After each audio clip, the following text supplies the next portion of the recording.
Chapter 28 of Your Psychic Powers and How to Develop Them. Recording by Amanda Friday. Your Psychic Powers and How to Develop Them by Hereward Carrington. Chapter 28 Haunted Houses. As explained in the last chapter, when apparitions become fixed or attached to one locality, they constitute what is called a local haunting, and the place they influence is commonly called a haunted house. This is the ordinary or common theory of haunted houses, and the average person probably assumes that the figures seen in such houses are material, and the picture he forms of the ghost is that it is a sheeted figure walking about, up and down stairs, and clanking chains after it. There are probably a few, if any, psychic students who believe that houses are haunted by figures of this description, and opposed to this view is that of ordinary science, which contends that there are no haunted houses at all, the figures seen within them being merely the product of expectancy, suggestion, and excited imagination. The explanation of haunted houses. All those who have carefully investigated the subject, however, come to the conclusion, sooner or later, that there are genuine haunted houses. The question is, what constitutes the haunting, and how are such cases to be explained? Many psychic students have specialized, so to speak, in this subject of haunted houses, and have formulated various theories to explain cases of this character. The following are the most important theories which have been advanced. 1.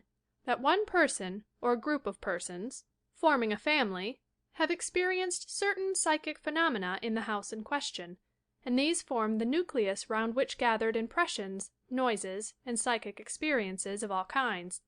From a small beginning great results sprang, elaborated by their own minds. Now when these people moved away from the house in question, and other tenants occupied it, this second group was influenced by the thoughts, emotions, and impressions of those who had moved away, so that they in their turn began to see signs and hear strange sounds. Inquiry revealing the fact that the house had the reputation of being "haunted," and their own imaginations would magnify the significance of all they had seen or heard.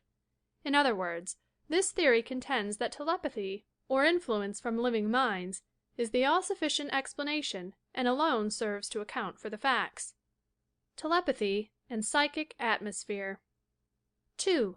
The second theory advanced is that telepathy from the dead is the true explanation, the phantoms seen, etc., being produced by the influence of minds of deceased persons. On this theory the figures and phantoms are not objective or real, any more than in the first case, but are telepathic hallucinations, just as truly, though they have an objective basis of reality, inasmuch as they have originated in the mind of a deceased person. Dreams or thoughts of the dead constitute, therefore, the basic principle of explanation on this theory. 3.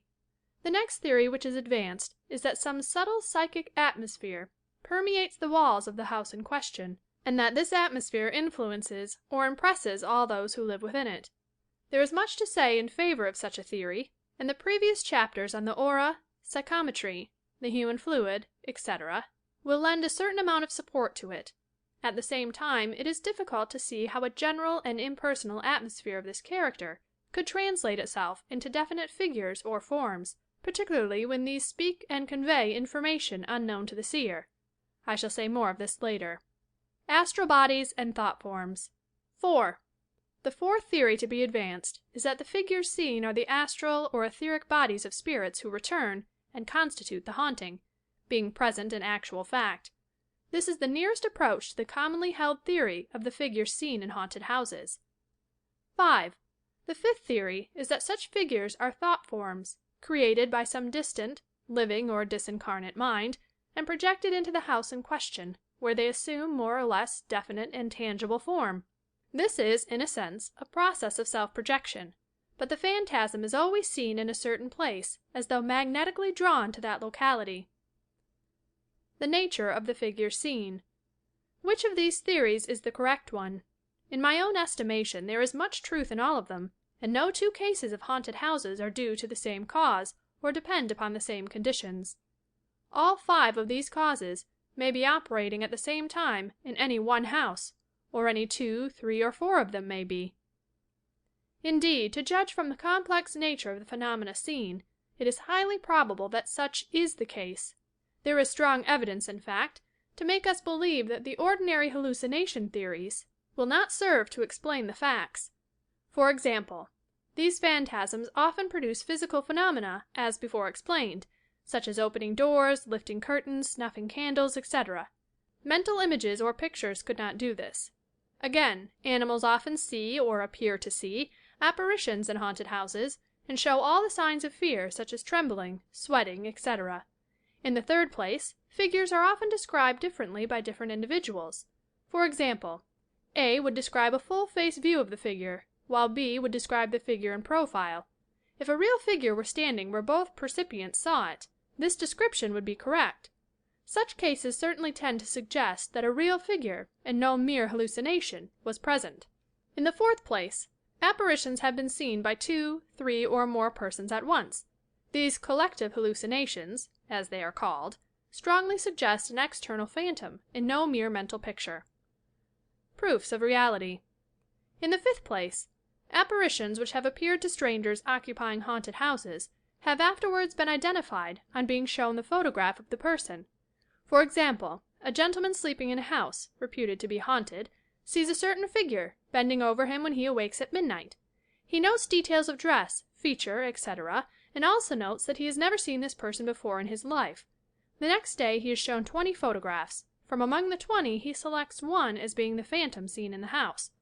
The owner of the house then tells him that this is the person said to haunt the locality in question. Again we are driven to believe that more than mere hallucination is at work. In the sixth place, these figures, seen in haunted houses, have occasionally been photographed, and this objective and physical proof of their reality is strong evidence that they are more than mental products. Seventh, figures seen in haunted houses often convey, to the seer, definite information or give messages which the individual in question could not have known. This strongly indicates not only the reality of the apparition, but the fact that it is a disincarnate spirit. For these reasons, therefore, we must assume that haunted houses are actual realities, and that the figures seen therein are, at times at least, outstanding entities and represent more or less directly the individual they appear to portray. Seances in haunted houses. Psychic students can test their power and at the same time conduct many interesting and valuable experiments in haunted houses. In an atmosphere of this sort, which is more highly charged with magnetism than the ordinary seance room, psychic powers of any character should be quickly augmented and increased, so that messages could be obtained by speech, vision, automatic writing, crystal vision, etc. Whenever you hear of a case of a haunted house, therefore, you should make it a point to visit this house at once. It is not necessary to sleep in it a night, as many suppose, in order to test its character. Hold a seance in that house in the evening, and striking phenomena will probably result. Or, if you cannot gather together a group of interested students, sit by yourself and see whether you cannot obtain direct messages from the intelligences present. Experiments in automatic writing, crystal gazing, etc., may also be tried. Clairvoyant diagnosis of haunted houses. Clairvoyants may also render useful service by visiting clairvoyantly haunted houses and ascertaining and describing, if possible, the source and cause of the haunting. Visit the house by means of a clairvoyant excursion, either spontaneously or when in a mesmeric trance, etc., and use your psychic powers to the utmost to discover what you can regarding this house. When you find yourself inside it, look about and see whether you can sense any spirits, evil or otherwise, lurking among its atmosphere. Endeavor to sense the psychic atmosphere of the house and test the aura of those living within it. All houses, reputed to be haunted, may not necessarily be so, but the individuals themselves may be unbalanced or obsessed for some reason, in which case the house itself would be free, except from those influences which were drawn to it by the individuals residing there. Many persons, living in haunted houses, wish to be free from the depressing influences which sometimes hang about houses of this character, yet do not know how to proceed in order to rid themselves of these haunting presences. This is a very complicated question, and one to which psychic students have in the past given far too little attention. In my book, The Coming Science, there is a chapter entitled Haunted Houses and Their Cure, and I would refer all those interested to the work in question. An interesting case is there given of a haunted house which was cured, so to say, by the following means. How to Cure Haunted Houses. A trance medium, Georgia Gladys Cooley, was called in to investigate and do what she could, and when in the house went spontaneously into trance. In that condition her guide spoke through her, and described the haunting's spirits. They were then charged to remove them, if possible, and undertook to do so. This they did in a somewhat striking and dramatic manner, and ended by reporting the fact that the haunting presences had been finally completely removed. This is a very instructive case, and shows us that trance mediums and their guides can be of a very great service, in many cases, where the haunting assumes an unpleasant or evil character. Thus the nature of the haunting may be diagnosed clairvoyantly, and the cure effected through some trance medium, and by the spirits who operate through him. In some cases, however, the haunting may be cured by more simple means, such as suggestion, lessening the psychic sensitiveness of those living in the house, by diverting the thoughts, by plenty of outdoor, physical exercise, toughening the aura, etc.